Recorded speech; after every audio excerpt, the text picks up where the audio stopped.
អញ្ចឹងយើងមកមើលមជ្ឈបាយវិទ្យាគណៈណាដែលធ្វើឲ្យស្ត្រីហ្នឹងមករដូវទៀងទាត់ធម្មតាព្រោះឯស្ត្រីភាគច្រើនគឺគាត់ចូលចិត្តមករដូវធម្មតាអញ្ចឹងគាត់គួរប្រើមជ្ឈបាយវិទ្យាគណៈអីដែលធ្វើឲ្យគាត់មករដូវទៀងទាត់ធម្មតាអញ្ចឹងមជ្ឈបាយជំរឿនល្អជាងគេគឺ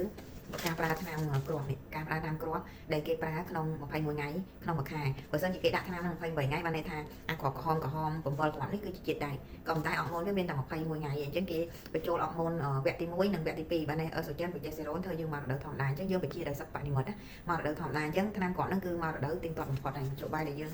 មករដូវឲ្យយើងមករដូវហ្នឹងហើយមជ្ឈបាយវិទ្យាគណៈទី2គឺការដាក់កងស្បូនហ្នឹងគឺមានប្រភេទតុងដែងនេះអញ្ចឹងការដាក់កងស្បូននេះក៏ធ្វើឲ្យយើងមករដូវទៀងទាត់ដែរដល់យើងដាក់ប្រភេទតុងដែងអត់មានជាតិអរម៉ូនទេដាក់បាន10ឆ្នាំអញ្ចឹងធ្វើឲ្យយើងមករដូវទៀងចុះបើសិនជាដាក់ទៅរាំងរដូវឬក៏មករដូវតិចដោយសាររាងកាយយើងទេប៉ុន្តែអាហ្នឹងវាអត់បានខៀងខាត់រដូវយើងមិនឲ្យមកឬក៏ធ្វើយើងរាំងរដូវក៏អត់មានដែរបើបងប្អូនរាំងរដូវត្រូវធ្វើតេស្តមើលខ្លាចមានកូនណាទោះបីដាក់កងរដូវក៏អាចមានកូនដែរណាគឺមជ្ឈបាយហ្នឹងហើយនឹងយើងប្រើស្រោមអនាម័យអញ្ចឹងប៉ុណ្ណារដូវយើងមកមិនគឺនៅមកធម្មតាអត់មានពជារអាក់រអួលនៃរដូវស្ត្រីទេ